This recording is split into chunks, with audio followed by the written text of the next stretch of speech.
Everyone, আসসালামু আলাইকুম। সবাই কেমন আছেন? সবাই ভালো আছেন। তো আজকে আম্মু দুপুরের খাবারের প্রস্তুতি নিচ্ছেন, যার কারণে এখানে বসিয়ে দিলেন পাতলা খিচুড়ি। চাল ডাল একসাথে ধুয়ে সব মশলাপাতি দিয়ে বসিয়ে দিলেন। এখানে আম্মু মিষ্টি কুমড়া এড করেছেন।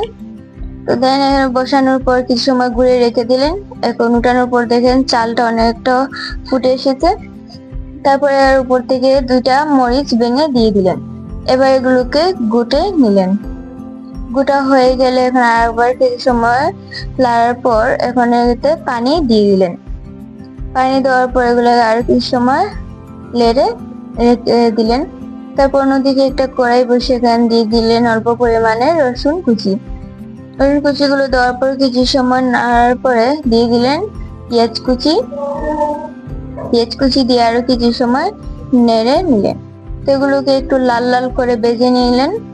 ভাজার পর ওই যে খিচুড়িটা রান্না হয়েছে খিচুড়ির উপরে দিয়ে দিলেন।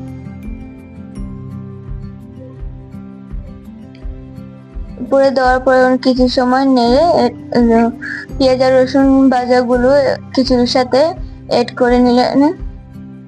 এবার উপর থেকে কিছু ধনিয়া পাতা ছিটিয়ে দিলেন। তো আমাদের পাতলা খিচুড়ি কমপ্লিট।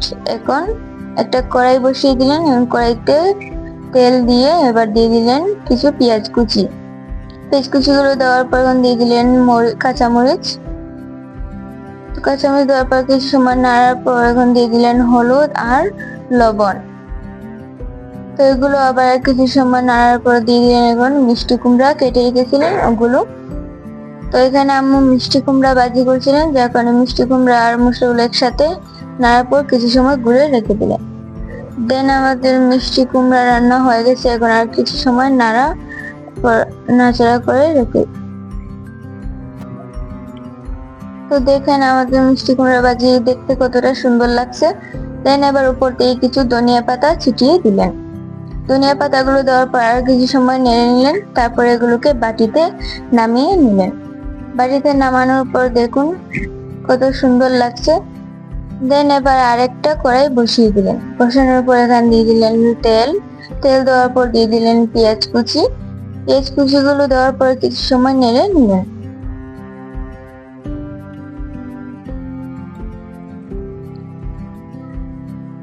তো পেঁয়াজ কুচিগুলো নাড়া হয়ে গেলে এখন উপর থেকে দিয়ে দিলেন কিছু কাঁচামরিচ। তো কাঁচামরিচ দিয়ে আরো কিছু সময় নেড়ে নিলেন। এবার দিয়ে দিলেন লবণ। তারপর দিয়ে দিলেন হলুদের গুঁড়া। এবার কিছু সময় নেড়ে নিলেন, মশলাগুলোর সাথে এড করে নিন। এবার এগুলোর পর দিয়ে দিলেন মিষ্টি কুমড়ার কুসা। তো মিষ্টি কুমড়ার কুসাগুলো কেটে ধুয়ে রেখেছিলেন, এবার এগুলোকে দিয়ে দিলেন। দেওয়া হয়ে গেলে এবার কিছু সময় ঘুরে রাখার পর সেটা আর দেখানো হয়নি। তো দেন আমাদের বাজি তৈরি হয়ে গেছে। তো মিষ্টি কুমড়ার কুসার বাজিও কিন্তু অনেক মজা, একবার ট্রাই করে দেখবেন। দেন আমাদের মিষ্টি কুমড়া তরকারি তৈরি হয়ে গেছে। তো আজকে ভিডিও এই পর্যন্তই। আল্লাহ হাফেজ।